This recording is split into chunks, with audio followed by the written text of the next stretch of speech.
இயேசுவில் அன்பிற்குரிய மாதா தொலைக்காட்சியினுடைய பக்தர்களே, உங்கள் அனைவருக்கும் என்னுடைய இனிய வணக்கத்தை தெரிவித்துக் கொள்கிறேன். ஜான் மரிய வியானி குருவாக திருநிலைப்படுத்தப்பட்ட பிறகு ஆர்ஸ் என்ற ஒரு ஊருக்கு பங்குத்தந்தையாக அனுப்பப்படுகிறார். அந்த ஊருக்கு போவதற்கான வழியே தெரியவில்லை. பிறகு எப்படியோ கேட்டுவிட்டு அந்த ஊரில் போய் இறங்குகிறார். அங்கே சிறுவர்கள் விளையாடி கொண்டிருக்கிறார்கள். அப்பொழுது ஒரு சிறுவனை அழைத்து, தம்பி, இந்த ஊரில் இருக்கக்கூடிய கிறிஸ்தவ கோயிலுக்கு போவதற்கான வழியை சொல் என்று அவரை பார்த்து கேட்கிறார். உடனே அந்த சிறுவன் யதார்த்தமாக, சாமி, அந்த கோயிலுக்கு போகிற வழியை காட்டுனா எனக்கு நீ என்ன தருவ என்று கேட்கிறான். அந்த சிறுவன் எதிர்பார்த்தது ஏதாவது பணம் கிடைக்கும், அதை வைத்து தான் ஏதாவது தின்பண்டங்கள் வாங்கி சாப்பிடலாம் என்று நினைத்து கொண்டிருந்தான்.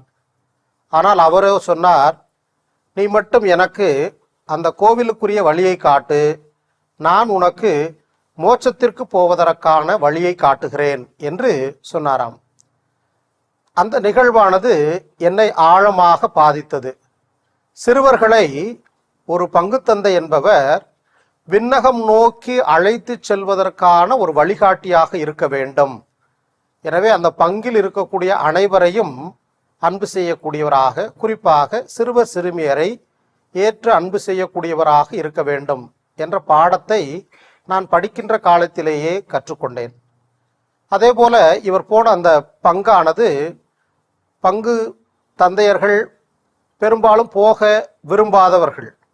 ஆனால் இவர் போனார்.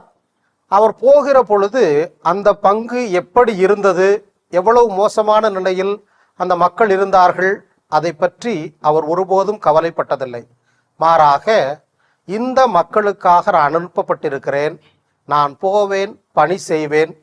நான் பணி செய்த பிறகு அந்த இடத்தை விட்டு வெளியே வருகிற பொழுது இந்த மக்கள் எப்படி இருக்க போகிறார்கள் என்பதை உணர்ந்து பணி செய்வேன் என்று அவர் ஆர்வத்தோடு பணி செய்தவராக இருந்தார்.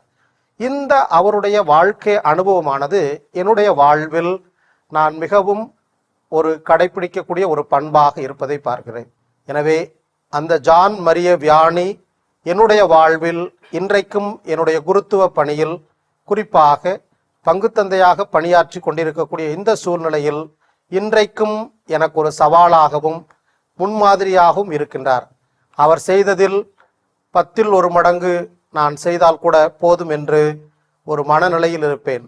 எனவே அவர் இன்றைக்கும் என்னை உற்சாகப்படுத்தக்கூடிய ஒரு ஊக்க சக்தியாக இருக்கிறார். அவருடைய வாழ்க்கை வரலாறை கேட்கக்கூடிய உங்களுக்கும் அவர் எப்பொழுதும் உந்து சக்தியாக இருக்க வேண்டும் என இறைவனிடம் உங்கள் அனைவரின் சார்பாக பிரார்த்திக்கின்றேன். புனித ஜான் மரிய வியானியே, எங்களுக்காக வேண்டிக் கொள்ளும்.